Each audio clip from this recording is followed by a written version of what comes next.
Good evening, ladies and gentlemen of South Africa, and welcome to an IRR Friends briefing, a briefing and an update on the battle of ideas and how it's progressing in South Africa. I'm the host, Nicholas Lorimer, and I'm joined today by a bunch of my colleagues, my esteemed wise colleagues. Mr. Dr. Frans Cronje, our CEO. Frans, how are you this evening? I'm very well, Nick, and you. It's nice to be here. I'm very good too. On for the second time today, and what I hope will be a very exciting conversation. Also joining us for the second time today is Terence Corrigan. Terence, how are you? Good evening. Good evening. It's an evening to be good on and a good evening to all. Very much so. And Gabriel Crouse, the only man with a more magnificent beard than me. You're too kind, Nick. Happy to join you. So one of the things we're going to be talking about tonight is threats to liberty, threats to what the life, liberty, and property of South Africans. And, you know, we've got a lot of clues for how that's going now. And that all starts with the State of the Nation address given by Cyril Ramaphosa very recently to Parliament. One of the big issues we're going to be talking about today is expropriation without compensation, or as we call it, EWC. So I'm going to put actually a link in the comments section where you can help support our efforts against this bill, which we will go into in more depth by following that link. So Frans, let me start with our question to you, which is the State of the Nation address. Ramaphosa lays out his plans for the nation and how we're going to get out of the COVID mess and all these other things. What are your thoughts? Is the new dawn finally here? Is reform on the horizon? Are we got the sunny uplands ahead of us? No, it's not. Regrettably not, Nick. Depends what kind of country you want to be. We are in a position coming into the COVID pandemic where our economy was growing at around 20% of the average rate of emerging markets, because we were already a very hostile investment environment. We're a country where more than half of young people don't have a job. And we're a country where less than 1 out of 10 kids gets a good pass in maths at high school. And we're a country that is exposed to levels of violent crime, which are in fact equivalent to the levels of violence experienced in war-torn parts of the Middle East. And none of those things are what you want to be as a country, of course. Does the State of the Nation speech chart a way out of that? That's the standard. And this is really important. When people talk about reform, what do they mean by reform? And what we mean is that South Africa becomes the kind of country where any kid born into any community can rightly aspire to a comfortable and safe middle-class standard of living in a fundamentally free and open society where you can do and say exactly what you like as long as you don't harm another person. On jobs, Mr. Ramaphosa is absolutely nowhere. And there's nothing in the SONA, there's nothing in state planning that's going to get a chap who currently lives in a shack in a sand dune outside Cape Town into employment. On crime and violence, it appears as if the government has actually surrendered the fight now. And there's little by way of innovation or seriousness around that play. In terms of growth and investment, this will be the theme for this evening. But, you know, you can read a lot of nonsense in the sort of left-wing mainstream media. But you're not going to attract a cent of foreign investment, fixed investment, foreign or domestic, in fact, if you become a country that empowers its politicians to seize assets without compensation. It just writes you off. We're not an island. We're not the only investment destination in the world. And that pursuit remains very aggressive. And in education, the government remains very far away from where it should be, where we're pressing it to be, where you actually take the state out of education and you allow communities and parents to take charge of schools, decide how they run, decide on curriculum, language, hiring and firing practices. And that always works around the world. The reason is parents and communities care more about their own kids than the government does. So, Nick, that's my opening for this evening. And no, there's nothing, nothing in the SONA speech, nothing behind it, nothing coming after it. We're pretty well briefed on these things that can make South Africa the kind of country in the short to medium term that my group believes it should be, and that South Africans should aspire to live in. Nick, back to you. So, Terence, with keeping in mind what Frans just said and what Cyril said in his speech, didn't he promise grand reforms to ensure investment? Look, I think reform has become kind of a fetish word. You know, we throw it around in the hope that the ritual invocation will in some way conjure up the equivalent effect of the real thing. A lot of that speech seemed to be directly cribbed from the government's COVID recovery plan, which is a document that I doubt very many South Africans are particularly familiar with. But if you look at what that says, even ignoring certain internal contradictions or whatever, and what the government has actually done, and I don't mean over an extended period, not over the past decade, but what it's done since the beginning of this year. Just on jobs, which is sort of the gold standard and the privileged goal of policy, if you like. The plan talks about stress on labor-intensive industries such as agriculture and tourism. Uses those two examples. Well, we've had agricultural minimum wages pushed up by 16%, and agriculture is a field that you can mechanize in. So the logical consequence of that is that you will many people in the agricultural value chains will look to shield themselves. And the other thing, of course, was the bargaining council determination on restaurants. Restaurants have been utterly hammered. I mean, it's difficult to find, I think, any sector of the economy that has taken it as hard as they have. And these are a feature of our economy that do offer low skill entry level jobs. Waitering or whatever. It may not be the greatest work in the world, but it provides a lifeline. It provides the first rung onto the ladder. Well, now there's funeral benefits, and there's this and there's that. The restaurants that will just not be able to do this. The alcohol ban on its own. I mean, that's where restaurants make a great deal of their money. And I say this as someone who's actually not much of a drinker, although maybe I should start. The SONA, I think what you saw was Cyril Ramaphosa trying to get symbolic policy and political victories where he couldn't get a practical one. And I think, in a way, it was probably the worst SONA since the 1990s. So, Gabriel, I remember at the beginning of lockdown, and we were doing a podcast, and you said that South Africa was headed in the direction of being the Soviet Union. Are we well on the way to that? It sounds like, based on what Terence and Frans are saying, that's the direction we're heading in, particularly with EWC. Yeah. Let me unpack that idea. For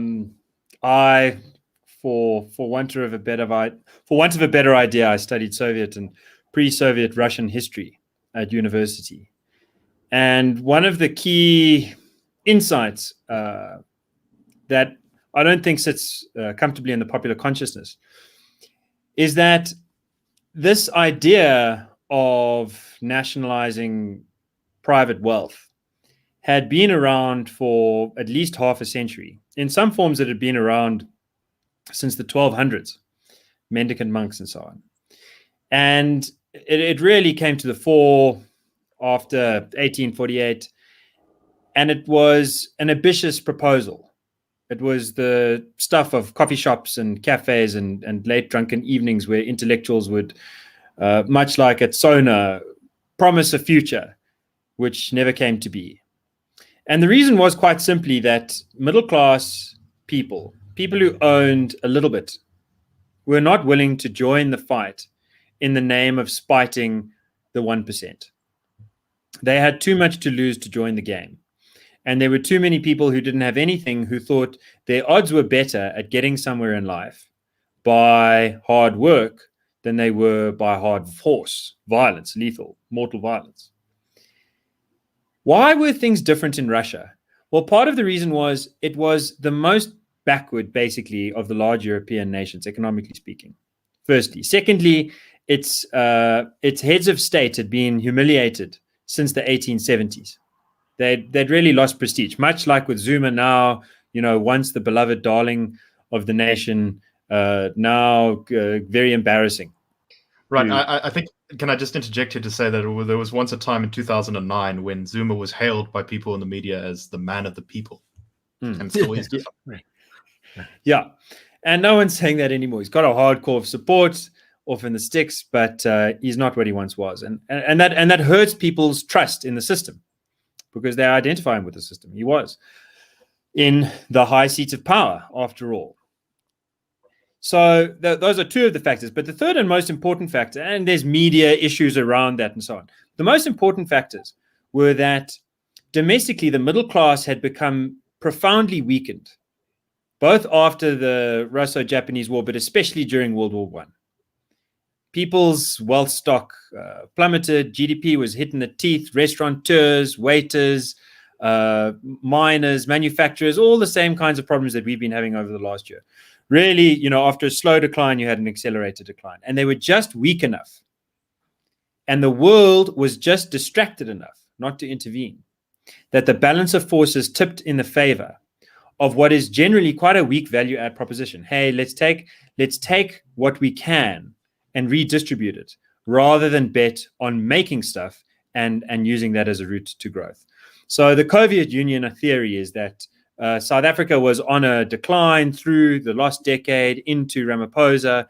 We see wealth stock, we see household savings negative in 2018 and 2019 in real terms. We see gross fixed capital formation declining. We see GDP contracting. We see 2 technical recessions. The third one basically would have been a depression had the COVID not hit. But then on top of that, the COVID hits. And that really pummels, that really freaks people out. It makes them afraid. And when they're afraid, they're less willing to speak out, to get to the end idea. When you're very afraid, you just look at the issue right in front of you. And the issue right in front of us is corruption. The issue right in front of us is the lights aren't turning on. The issue right in front of us is 2 million people have lost their jobs. But the big idea behind it all, the National Democratic Revolution, the ideology that has been boiling up over the last 15 years at least, that becomes too abstract to really confront. And in the absence of such a confrontation, what you find is that the middle class ends up dividing against itself along socially salient cleavages, along age-old sort of silly ideas. People bunker down, retreat, resign. Some of that's very practical and very important. But when it comes to public expressions of criticism, when it comes to public participation in a debate that tilts the balance of forces back in favor, we see a real weakening. And I will just conclude by saying it's most obvious when you look at big business. I really did feel a year ago at this time in February that big business was starting to wake up to the threats of expropriation without compensation. We were starting to see a tilt towards more public criticism of it. Certainly there were fractures. There were some who were sitting and there were some who were going. But it seemed like we were building momentum on that front. And that momentum, I think, was stalled, and it needs to be reignited post haste. I agree with you that point about business there, Gabriel, because I heard a very similar thing at the end of from an executive, that business was going to stand up to a lot of bad government policy, maybe not in public at first, but definitely behind the scenes, especially with regards to the sort of finance issues, money issues. And then the pandemic hit, and they all tucked their tail between their legs and fled back to their corners, which is not a good place to be. So Frans, I think we've talked a little bit about EWC here, and you mentioned the economic consequences, but can we just also briefly talk about, firstly, the specific piece of legislation that's currently open for public comment, which we're asking people to support our submission on, where that is, and also why EWC is about more than, firstly, farms, which is how it's mostly portrayed in the media, and secondly, about economics. Yeah, I'll address that, Nick. But I must say, listening to us all, these sort of 3 men with beards and their friend Terence, that if you've listened to the first 15 minutes of this evening, you are rightly, you're not alone, we feel it too, worried about where we're going. We've stressed the point it's not going well. We've stressed the point there's not a plan, and Gabriel has explained to us what happens when middle classes begin to disengage and societies begin to disengage from problems. But bear with us, because I hope, I'm sure actually, that by the end of this evening we'll take you to the point that we're all at in ourselves and as an organization about what we need to do to turn this around. So we're going there. Okay, ANC comes to power in the 1990s, and there's a lot of concern about where it's going to lead the country given its origins in Eastern European exile. And it actually surprises on the upside. We discussed this on a podcast. Nick does these great Daily Friend Show podcasts that you can follow us on. Cliff Central runs them and so on. I emphasized again on that this afternoon. There was this era when South Africa worked pretty well. The ANC came to power, did not immediately set about expropriating everything in sight, with the exception of mineral rights to an extent and water. And the economy began to grow a bit. The government was somewhat pragmatic. And in fact, the first decade wasn't bad. We'd essentially doubled the number of people in employment. So the idea of jobless growth was wrong. And on service delivery, even the share of people, on service delivery, let me use this one for you this evening. For every one shack that was newly built in the country in its first decade as a democracy, 10 formal houses were built. So life was getting better. And our murder rate, which is exceptionally high now, was very much higher on the eve of democracy. And that was actually cut in half. So there's quite a lot here. And we're not, if you look at us closely, we're not the sort of wokest bunch you're going to come across. And so it's coming from take it from where it comes. The first decade, South Africa didn't do badly. And given what might have been, it actually did pretty well. And that's not coming from the Good News Brigade. And we're more realistic than that. And along the way, there's resentment building inside the ANC. And the resentment is building towards Mr. Mbeki, who's the sort of chief operating officer of this recovery of sorts. But he's really acting on the momentum gifted to him by Mandela. And Nelson Mandela's great contribution was to turn the ANC ideologically in the 90s away from the dogmatic Soviet socialism that the party had been infused with since the Nats chased it into the arms of the Soviets in the 1950s. And Mandela's understanding, I think, was that the economic mess we've inherited from apartheid is so serious that if we can't grow the economy, we are going to need an IMF bailout. An IMF bailout, if you sort of, I don't know, frighten a vampire with a wooden stake or whatever, you frighten the ANC with the IMF. You say IMF, it's chilling. It's like kryptonite, I think, is for Superman or the inverse or whatever. I don't remember. And Mandela says, we have to be pragmatic. We need to grow. Otherwise, we'll need a bailout. And what a bailout from the IMF means is that every step we take towards governing the country and making policy is going to have to be signed off in Washington. And what was the point of our struggle against apartheid? If at the end of it, we have to say to the West, sort of, please, sir, may we do this and may we do that. And South Africa does relatively well.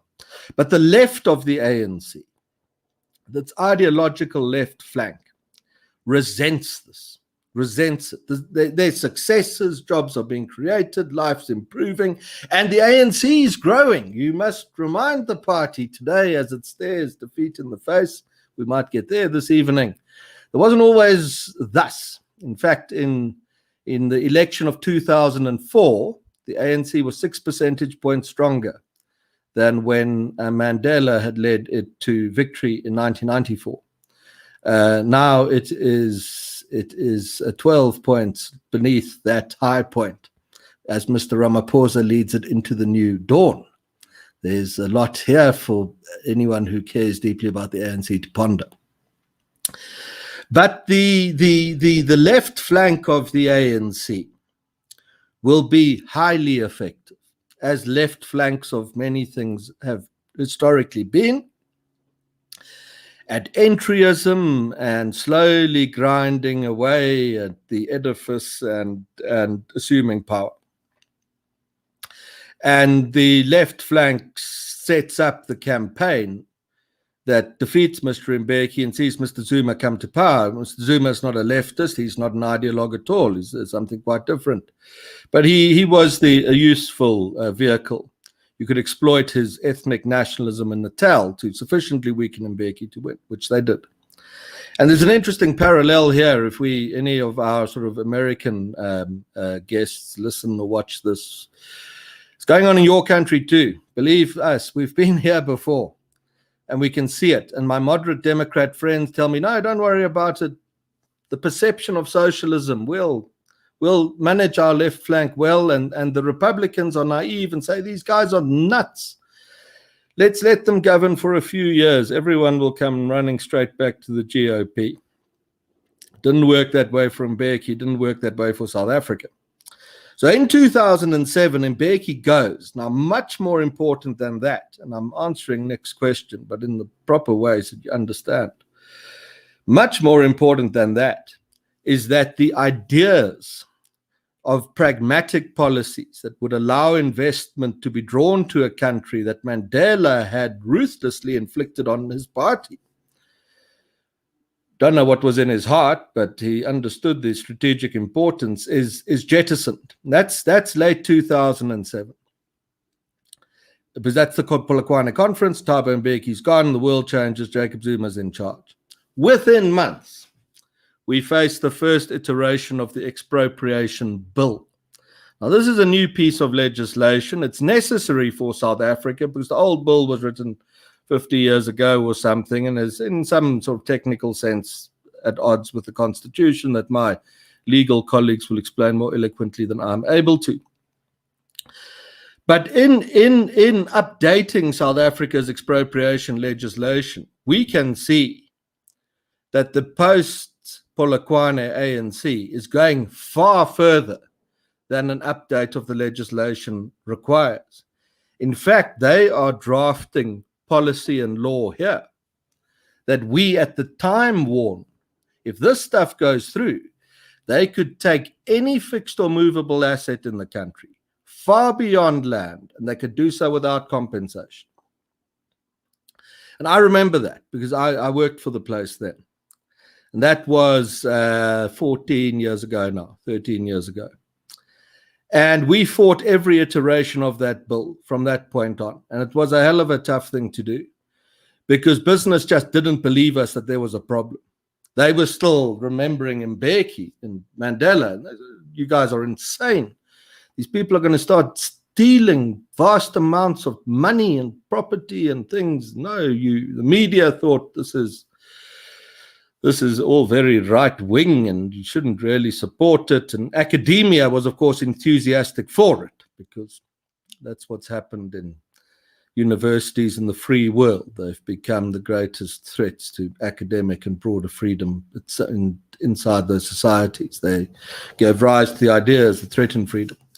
So we fought this bill tooth and nail the whole way. And we kept it out for 14 years, almost single-handedly, with terribly little money. And it was because of just grit, determination, hard work, and the support of a handful of very important people who know who they are. And these weren't, don't think anyone, industrialists and oligarchs were breaking down the doors to give us money. People that backed this thing were ordinary people who said, we want to get involved and stop it. Small contributions from large numbers of people. The bill went through various iterations. We even chased it off the desk of Jacob Zuma through a stratagem, I forget, 3-4 years ago. sent it back to Parliament. That bill is now for 14 years we fought this battle. That bill is now on its way back. And it is on the verge of being passed through Parliament and accepted. And I will tell you this evening, that is what's going to happen. We're going to lose on this attrition conflict on this bill. It's going to go through. There is, together with it, a constitutional amendment to amend the constitution to allow expropriation without compensation. And the two work together, because if you challenge the bill, you want the constitutional backstop, etc. So this is happening. Why is it happening? There are a few reasons why, none of which have anything to do with land reform. A government that was serious about land reform would create circumstances where aspirant black commercial farmers could access cheap credit, which is what white farmers have had in this country for a long time, predating our democracy, buy their own properties, become owners, and take their chances fighting it out in a very tough economic sector. But that hasn't happened. There's no demand for land reform in that sense in the country. Polls demonstrate that. I said on the podcast earlier today that, I don't know if it was another podcast I did. It was Alec Hoggs this morning. Business News is one. I said to Alex, I can't speak for Thabo Mbeki, obviously, but I think if you got him in a quiet moment, he'd tell you the reason his government never did much on land reform is they knew that it was a waste of money. Because that's not what people wanted. Because South Africans aspire to more than sort of scratching out and eking out a life in a sort of patch of the dry Karoo. And we could be quite a sophisticated country. Remember, he was leading a renaissance. And we were going to live in cities and be learned and go to university and have jobs and lead, be a great country.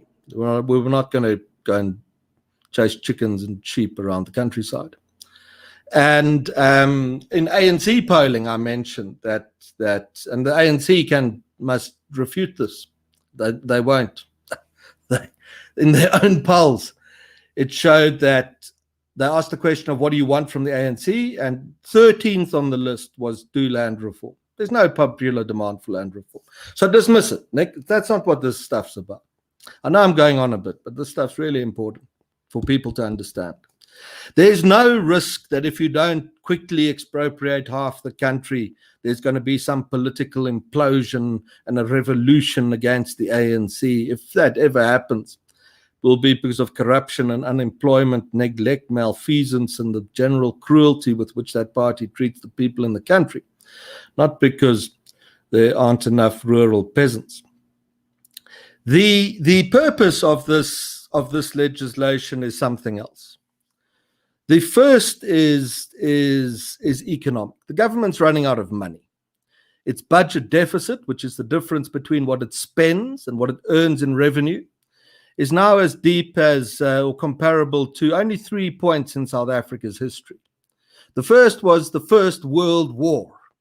We're an old organization, almost 100 years old, so we've got it's useful that. Or the Second World War, we had a deficit like we have today. Or the aftermath of P.W. Botha's Rubicon speech in 1985, when apartheid was collapsing under the weight of its contradictions, sanctions, internal conflict, wars on the frontline states, and all other kinds of. And we were the pariahs of the world, not the sort of place you come to invest. And so the ANC's run out of money, and what are its options? It can borrow money from the IMF, but I've told you that's not an acceptable option because you end up beholden to the West. You can borrow from China. Chinese don't throw good money after bad. So you don't want to do that because it will be very rough for the ANC to owe a debt to China. So they know that that's not going to work. They could print the money, and I think that might come in the fullness of time. Ace Magashula tried to get that discussion going a few months ago, a year ago, and his ANC colleagues told him to shut up. You don't print first, they said. First, you take the money that's already there. There's a vast stockpile of funds in savings and pensions of South Africans, and the government wants to get their hands on those to plug the spending gaps that grow out of the budget deficit in order to keep the cadre deployment networks afloat upon which internal ANC unity depends. So this is the economic motive behind this. The chief motive, when you get down to the brass tacks of it, not the ideological stuff. There's also a political motive, and this one concerns us greatly, and concerns because of what Gabriel's introduced us to, that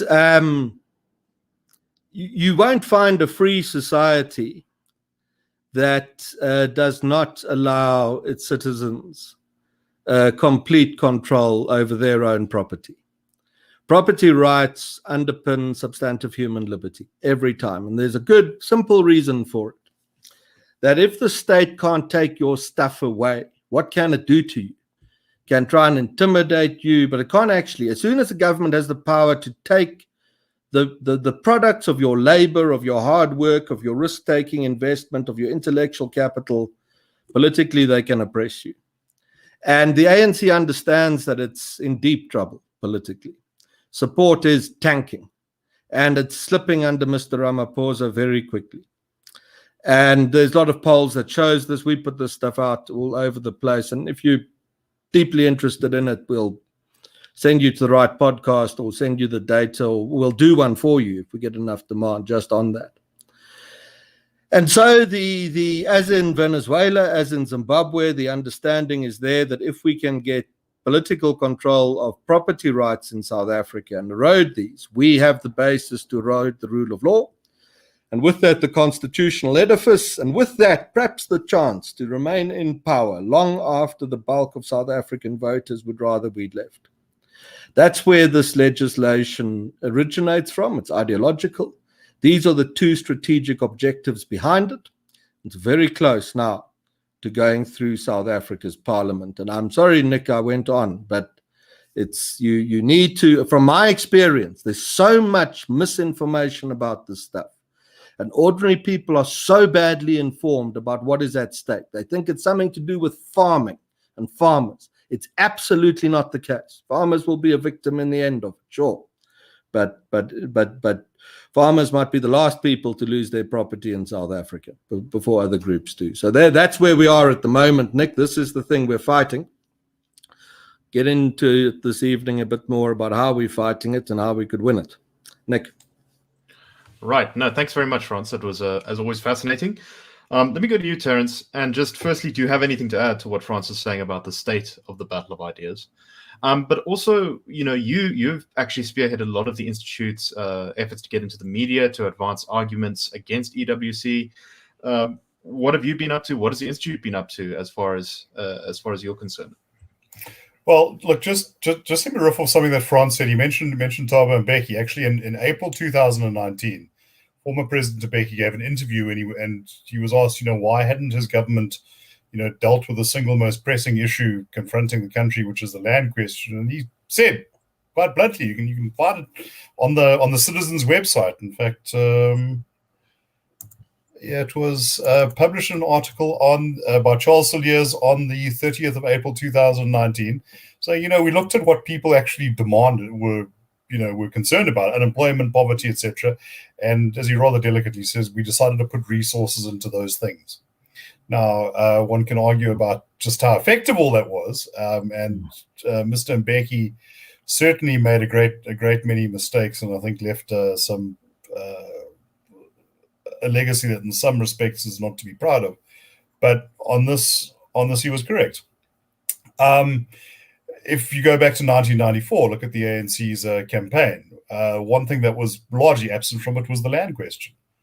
And apparently this was conceded in private. They had good polling, and this never came up. The PAC focused on that as its main issue and got 0.5%. So, etc., etc.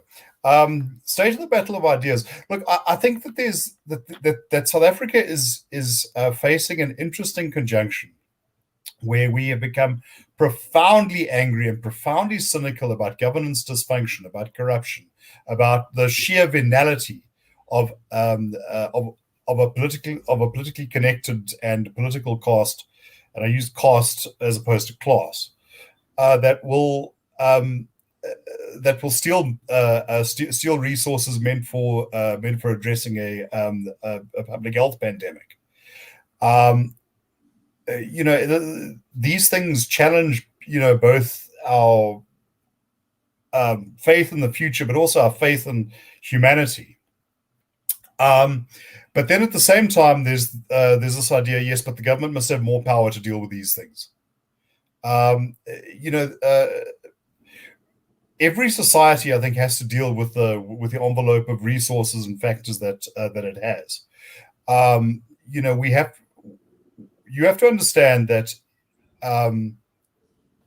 what has to mentally reconcile this, that whatever the emotional attachment to the ANC, and I think it is particularly profound. I think this has very deep roots. If you go back to the 1990s, I think I mentioned this in our previous podcast today. You could even see opposition parties sort of buying into this idea that the ANC is the natural ruler and they need to position themselves within its analysis. Rolf Mayer once memorably said we have to be in the ANC slipstream. I've encountered this sort of attitude amongst church people, amongst NGOs, amongst academics. Yes, we may not actually agree with anything they say, but that is the ANC is more than a political party. It is the people. It's not a representative. It is the living embodiment. At some point, you have to get over that sort of orientation and understand that wielding this sort of legislation is not going to be, a staid Nordic social democratic government. It's not even going to be the Botswana government, or the Malaysian government. It's the one we have. So we remain, I think, in a very difficult spot where although many people who should know better see the baleful conditions that South Africa confronts, they can't make the intellectual leap into connecting that with a sort of emotional to disconnect them from their emotional faith in the ANC, or to envisage that there may be something better, however imperfect, on offer. On business, and let's say there's other apolitical constituencies, you're quite correct. Around beginning of 2020, we were seeing a lot of movement there. Back in the early 90s, I knew a girl from Australia who thought it was enormously amusing that her prime minister had talked about the recession we had to have. This was in Australia, and I think that for the ANC, COVID was the pandemic that we're very glad we had. Because it provides a ready-made excuse to demand compliance and cooperation, and to dismiss challenges, and I think a ready-made excuse for the next 20 years. But I think it's important to understand we are not sitting where we are now because of a health pandemic. Every country in the world has had this, right, and some have handled it better, but most, I think, at least most successful developing economies, which is where we should be, can look down the road and say in 2 years from now, things will be sort of back on track. I don't think we can say that. No, probably not. So, Gabriel, let me go to you now. And you and I actually spent a bit of time at the NAMPO exhibition in the Free State, handing out pamphlets, talking about EWC and talking about our efforts to fight EWC. So can you just, tell our audience maybe what we were saying at NAMPO? My Afrikaans wasn't good enough, so I didn't say much of it, I must admit. But you said, and what has the Institute actually done in this fighting this battle? We talk about fighting the battle of ideas, but what has that meant in practice? Gabriel, you are muted, sir. It's my rural countryside vibes getting in the way of my tech savviness. We say the same thing at NAMPO that we say pretty much everywhere. One way of putting it in English, I suppose, is there are two challenges. We live in a democracy. We live in an environment where the people have the right to choose the government that is going to determine the background conditions upon which they are going to build their futures. This is not a monarchy. This is not an empire. We don't have the same problems that people had 100 years ago in most of the world, or that most South Africans had 50 years ago. We have the power of the ballot, and we have the power of our voice. We can apply pressure at all times. Why don't we do it? Clumsiness and a lack of courage. And I think that's what the Institute tries to get through. Clumsiness is a very easy thing to understand when you consider that most people are earning a crust. They spend most of their time working flipping hard. South Africa has huge unemployment, but if you look at those who are employed, we have some of the world's highest standards of hours put in. And when they get home, they're tired and they want to tend to their families and their loved ones and their friends. So there's not all that much time to digest the news. And so it's easy to get people to think in clumsy ways, not to connect the dots. I heard a terrible example of this on my favorite business radio station, Classic FM today, where there was some pundit saying, people have been fear-mongering about the fact that you can't take your money out of the country for 3 years. This is not really all that bad. And then people have been fear-mongering about Regulation 28 and prescribed assets, but no, you mustn't worry about it. And people fear-monger about NHI, but you mustn't worry about it. And fear-monger about EWC, and you mustn't worry about it. And I thought, where's your pattern recognition? You're listing so many things for me not to worry about that I'm worried just hearing it. But if you don't have time, you hear it once, it goes through your ears, and you think, oh, well, I shouldn't worry. And we try to pour cool water on hot emotions and get people to think clearly about the background conditions for their future. The second thing is courage, and it's obvious, which is cowardice. I know the feeling. I have lived in very left-wing parts of America. I've lived in inner city Johannesburg. I have hung out with most of my friends were journalists, of all things. And to say something critical about the ANC would immediately evoke racist. And to say something critical about Ramaphosa would evoke the word racist. And to say something skeptical about the prospects of a government doubling the debt yet again in the next 5 years. Afro-pessimist, I don't know, many synonyms, many capitalist, I don't know. There's lots of cuss terms. There's lots of ways that people get shut down for speaking their minds. And I think one of the things that we do and that we encourage people to buy into at NAMPO or anywhere is if you don't have the time to sit on Twitter and Facebook and put your voice out there, if you don't have time to write letters to the Business Day and various other publications, if you don't have the time to gather up an argument that can be presented on national news at prime time, if you don't have the emotional energy to be complaining to your neighbor about their silly ideas, give us just a little bit of your money, 80 Rand a month or whatever it is, and let us do that work for you. And what we can become is the tent pole under which it is safe to be sober, under which it's okay to be clear. That is one of our key value add propositions. And I think it's something that we do quite well. I'm proud to say that. I think that if I look at the work of my colleagues, I start my day generally clicking onto the Daily Friend site, and it sets me up well.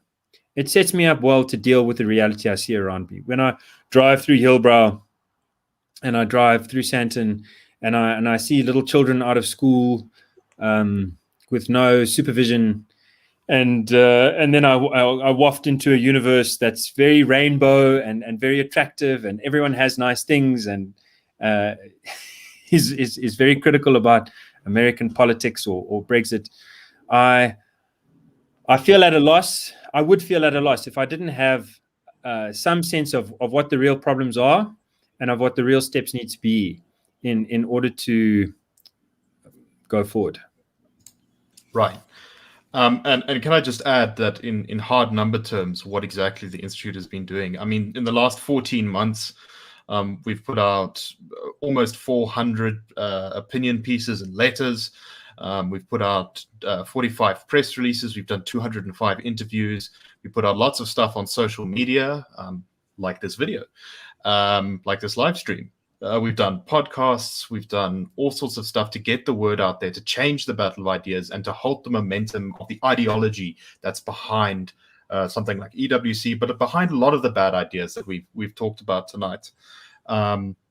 That's not all we do, but this is one of the things we've done. So, basically we've been in the media 2 times every single day for the last 14 months, and even before that as well, just making these arguments about how these bad ideas and these bad policies will ruin our lives.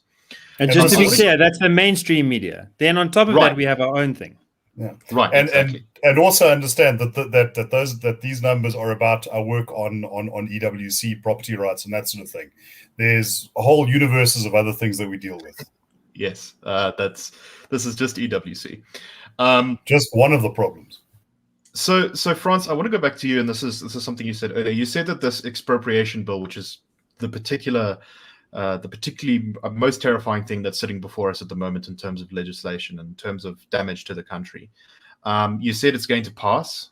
So 2 questions. 1, why should people sign our submission anyway, even if you think it's going to pass? And 2, is that the end of the road? Is freedom in South Africa dead? No, it's in peril. Look here, someone listens to what we've just said. We've said the country's in terrible trouble. We've said this terrible piece of legislation is going to get it into more trouble. And we've spoken a bit about that, and we've written a few newspaper articles, and we've tweeted. And they're going to think, what the hell is that? That's not going to save us. This is terrible. If the people saving us are writing about the problem, how's that? I know that question because I've had it very often. So you're kind of waiting. What else do we do? Well, I'll tell you a little bit about that. But that description, the first one, is exactly right. We wrote a little bit about it. We tweeted a bit about it, and we spoke a little bit about it. And that is a hell of a dangerous thing to begin to do. The reason that in free societies, you articulate any view you want, whilst in a communist society or a fascist society, books are burnt, the internet is censored, and intellectuals like my 3 colleagues here this evening, you can see that in them, are shot or put in jail and tortured, is because writing about things and tweeting about them and putting them on the internet is a very, very powerful thing to do. And I'm going to talk to you a little bit about strategy and tactics here, which the government understands them perfectly well. Supporters might also, there's no harm in them understanding them either. The strategy and tactics are this. The stuff's called battle of ideas theory. We've been doing it for over 8 decades in South Africa. And the idea behind it is that the winner of any great political or ideological contest, which is what we're in now, it's the old game, it's the old enemy, it's all the same. The winner is ultimately the side that injected the greatest volume of compelling argument into the public mind. Shifted public opinion, made people think. Because public policy, the decisions and the policies adopted by governments, will ultimately take their lead from public opinion. In the free world, that can happen quite quickly. But even in closed societies, such as the Soviet Union or Cuba, today trying to reform Venezuela and apartheid South Africa, the same rules apply. And you can do all the grandstanding, you can lead a protest march, that kind of has its place, but in the end, you can use the riot police to control such things. People can vent, you can send them home. You can take the government to court.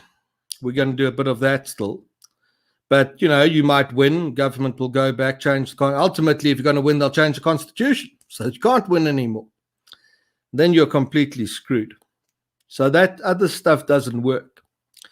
You can always run and beg the minister, which sums up somewhat the lobbying strategy of many in business, and say, please have mercy on us.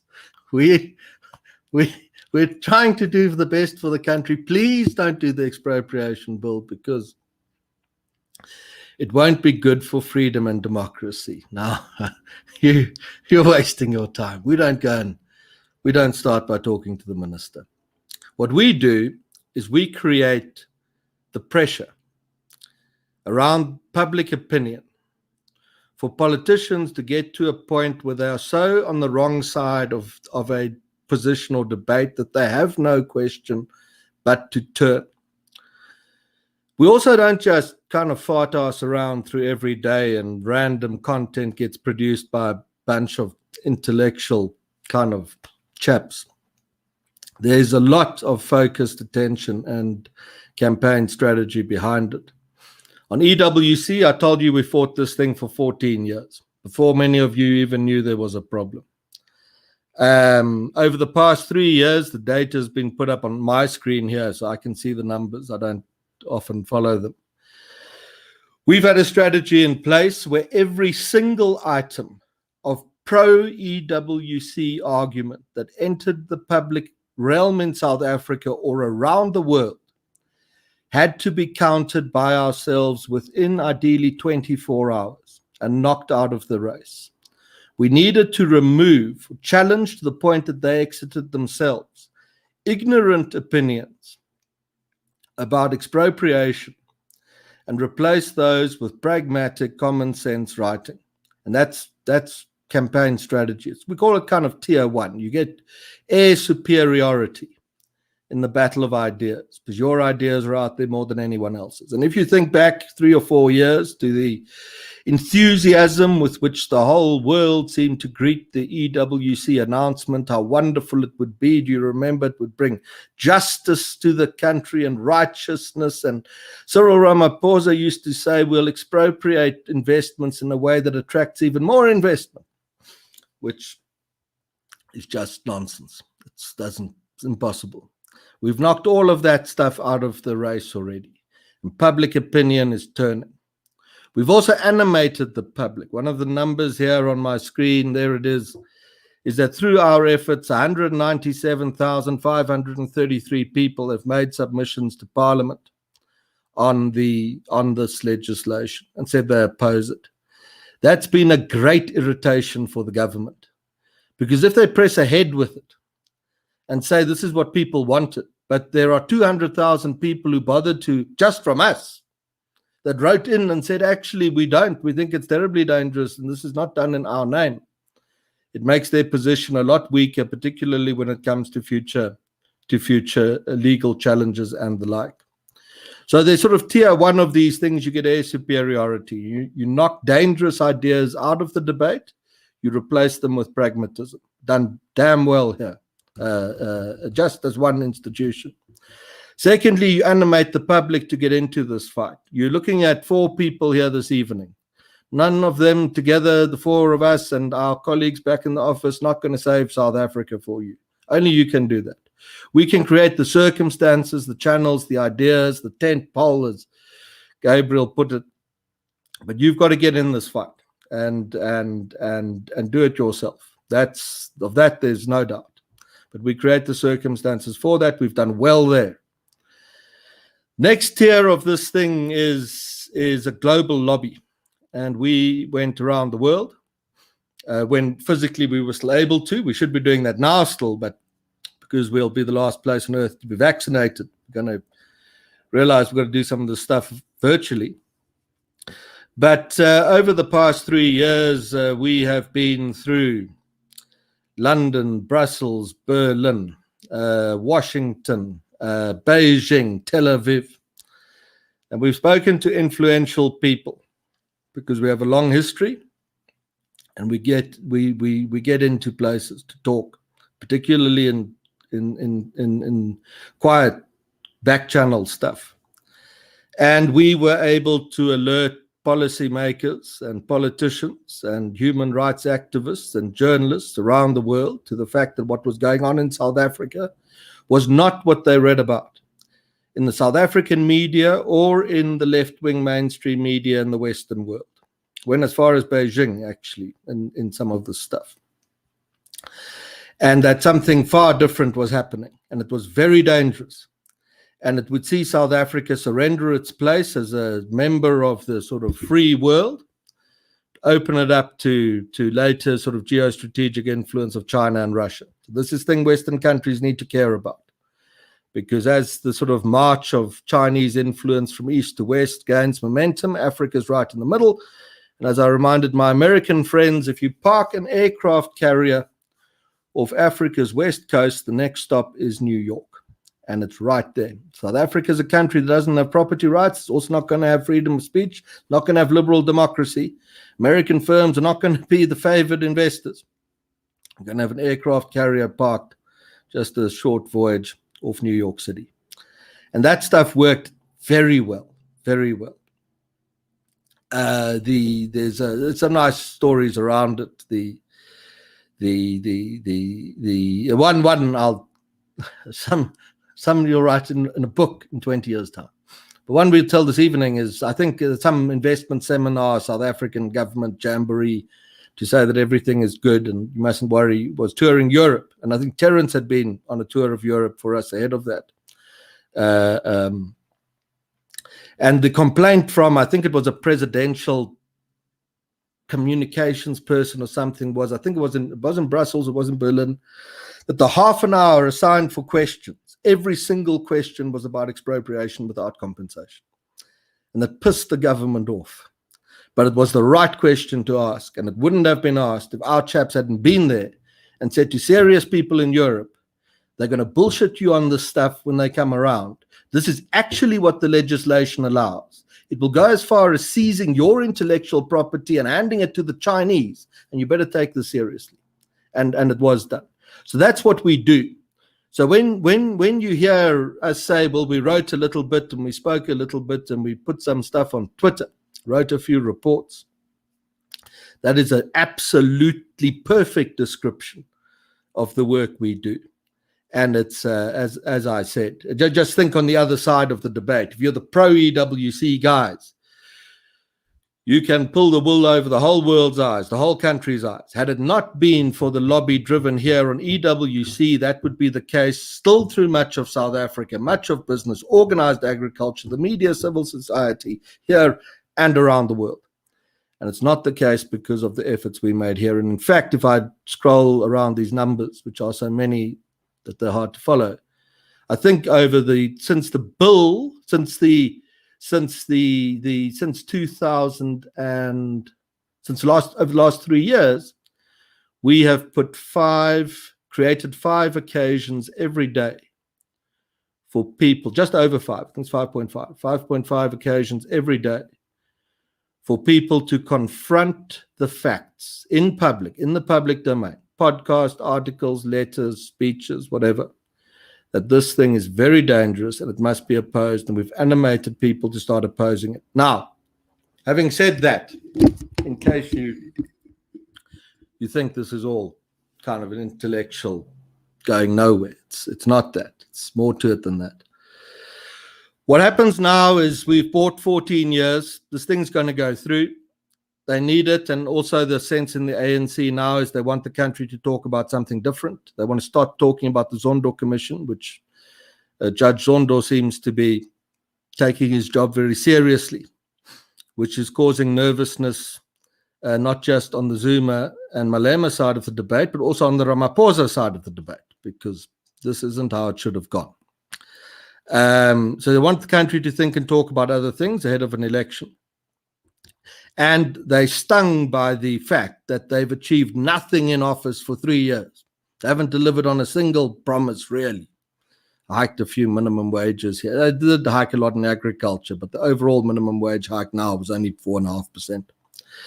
They want to change the debate. We will still fight for it not to go through. We continue that, but our working assumption is It's going through. You still have time to join that 197,000 people. You can do it through us. You go onto the web, Nick will give you all the links, fill in a little form. It's dead easy to do, and you get a submission. Support the other people doing the same thing as well. There are many of them. In the organized agricultural space, for the first time, you've got a group with balls in Free State Agriculture. They're doing a marvelous job. Go look at them on Facebook and endorse their submissions as well. As ever, the chaps at AfriForum do a good job. If you follow the news very closely, you'll know that AfriForum and myself don't always see eye to eye on things. That's not a problem. On the bigger issues, there shouldn't be disputes between people fighting for South Africa's success. The Dear South Africa guys, they always do a good job as well, and many others. Go and help them, go and support them so that we get the voice out there. We'll do that still. On the working assumption that they're going to drive the legislation through in any event, we will add a layer to our strategy. We will start to pursue legal options now. We didn't do it ahead of time because if we'd taken this stuff to the courts, we thought courts would have said to us, or very clever legal people, and what I understand of what they explained to me is that if we go now with it, the courts don't want this. They're going to say, wait for Parliament to make a decision and then bring it back to us. So we'll wait for the decision, then we'll challenge it on a variety of grounds, including technical grounds. And one of those grounds may well be the fact that Parliament did not take seriously the hundreds of thousands of submissions made to it. And the idea behind that legal action is, of course, to have the stuff overturned, but you shouldn't have too much confidence in South Africa's courts anymore, not the lower courts at least. And at the very least, such a strategy allows you to delay the implementation of the policy, perhaps for years and years as it's tied up in the courts. I'll say a lot of things tonight. This stuff's always very complicated, and quite who's on whose side is very hard to determine. And it's a while back, I had a call from a chap who was of the ANC, and he said to me, "Are you guys serious about challenging the stuff in court?" And I said, "Yeah, no, it's not. We're serious. If where our resources allow, we'll do that. But later on, it's not the primary strategy, as you've heard from what I've said on strategy."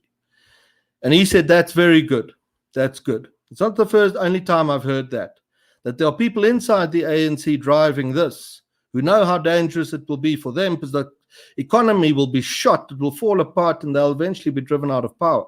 They can't stop it because you've got to be a loyal cadre of the movement, and it's such a cesspit of corruption and thievery and ideology that you're not going to stand up at an NEC meeting and say, "Listen here, chaps, this is not a good idea."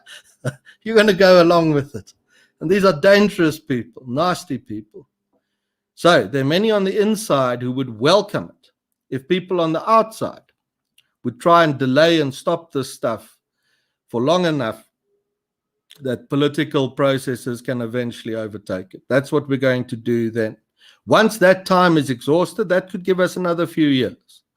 Once that's exhausted, we will focus our lobbying efforts on stopping the application of the policy in practice, so that if the government decides to chase one commercial farmer off their farm, they can be damn sure we will be there.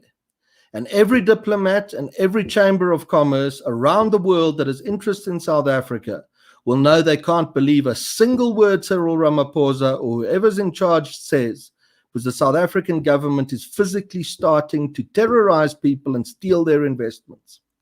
And that kind of pressure will hold this up further. What's the end game? The end game is the story that was told to Ian Smith when he heard that South Africa was not going to back him to the end of the earth in Rhodesia. And it's the story of the Sultan and the horse and the wise men and the variations of it. And the one I use is this, that the Sultan called in the wise men, 3, and said to them, "I want you to teach my horse to talk." Impossible, of course. The horse doesn't talk, but he wanted this. And he said to the wise man, "Could you do this?" The wise man said, "No, horses, they don't talk." Sultan said, "That's very disappointing," and said, "Take him away and chop off his head." The other 2 saw this. And he called the second wise man and he said, are you any better than your colleague? Can you teach my horse to talk? The guy said, no. What he said, it's terrible and I'm so scared, but it's true. It can't work. It will never work. He said, take him away and chop off his head. He called the third wise man and he said, will you teach my horse to talk? And he said, yes, we can do that. It's actually not too difficult, but it's quite complicated. So it takes some time. You've got to give me 7 years to do it. And the Sultan said, well, that probably isn't easy. You've got a deal, 7 years. And this wise man went back to his think tank or wherever he belonged, the equivalent. And his colleague said to him, you're crazy. You've just told people we can teach the horse to talk. It's obvious a horse can't talk.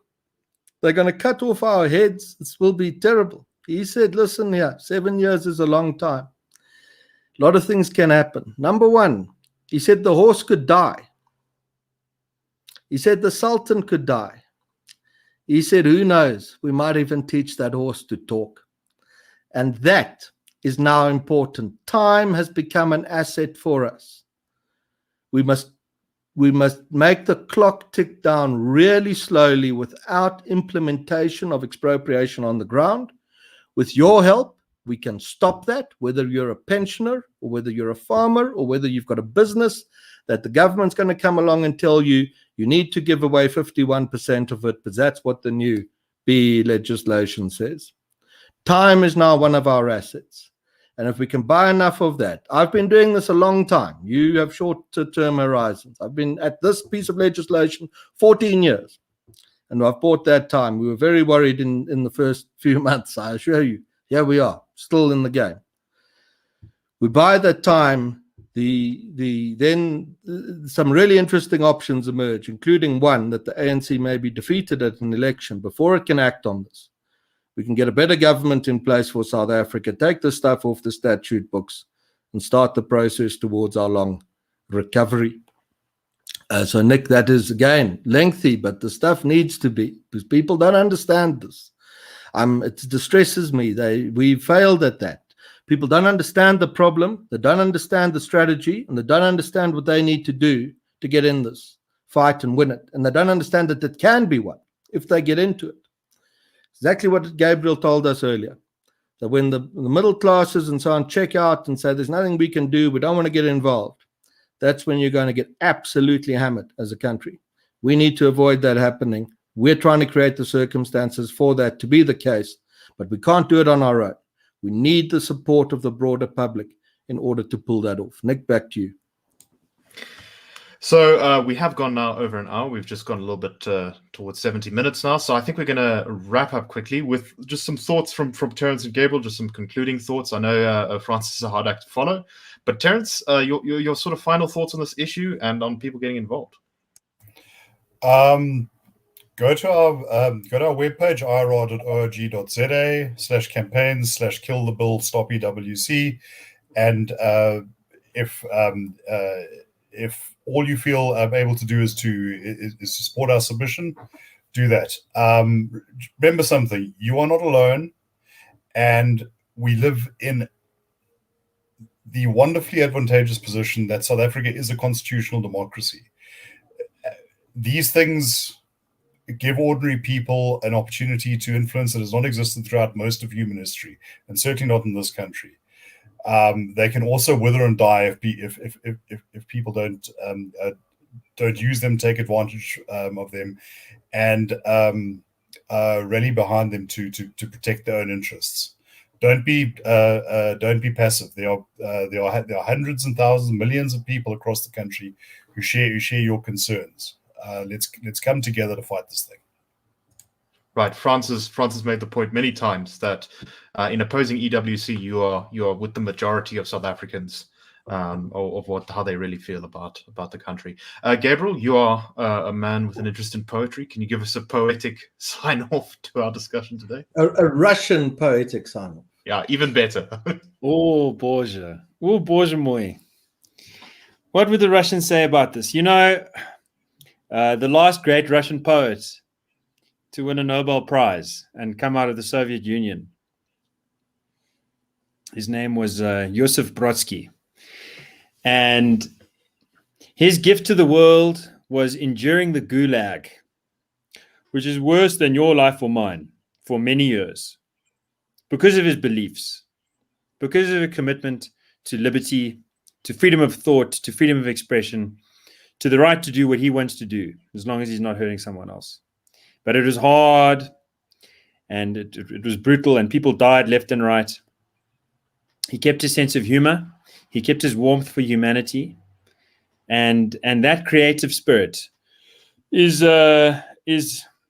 it's admirable, and more than that, it's a necessary function of what we're going to have to do. Some of what Frans said there, sort of turning this idea on its head, that what we do is tweet and write a few things, starting it out as seeming like a terrible indictment of the IRR, and then unpacking the very ways in which it is the most profound human political action that you can take, short of violence. Is there's something Brodskian about it, something comic. And I can't quote any of his poetry now because there's no good translations of it. So I'll give you that warm idea that this is not a cold-hearted challenge. This is not us versus them. This is humanity. The basic human desire to determine your own future, to work for your own crust, to tend your own family, to live in an environment where you can share ideas with others and expect to be judged on the basis of your actions and not your appearance. It's a very basic human urge, and it's a warm thing. And I urge people to feel warm for this project, to feel warm for the IRR, and to feel warm for this country. I think most people who still here have a tough time, especially now, finding one good thing to say, accepting that the sunsets are pretty. But we've come through a lot, and we've got a lot to still go through, and we're going to have to remember that this is about caring for yourself, your family, and your country, and don't be ashamed of that. It's the most human thing to do. Right, that was exactly the poetic ending I was hoping for, Gabriel. So thank you very much to all of you. Thanks, Frans. Thanks, Terence. Thanks, Gabriel. Great to have you on. And if you want to get involved, I put the link in the comments section. You can find it there. IRR.org.za campaigns kill the bill, stop EWC. You can click on that to support our submission. Furthermore, you can click the Join Us button on the IRR website, become a friend of the Institute, where you give us a small monthly donation to fund us. That's mostly how we are funded. You know, there isn't big business behind us. There isn't all these dark forces of the CIA or something else, as some of our detractors claim. It's ordinary people stepping up to give their money. You can find our writing and stuff, not just on our website, but also on our newspaper, thedailyfriend.co.za, which has a whole bunch of interesting, fun stuff. And you can find our podcast, The Daily Friend Show, and Two Crickets and a Thorn Tree, on various platforms, Spotify, iTunes, all those places, YouTube as well. We are now, although not all of our podcasts there, but The Daily Friend Show is. And I'll put some links to the episodes of that show in the comments. Anyway, thanks everyone for watching. We hope you have a wonderful evening and a good week, and keep the flag of liberty flying. Good luck, everyone.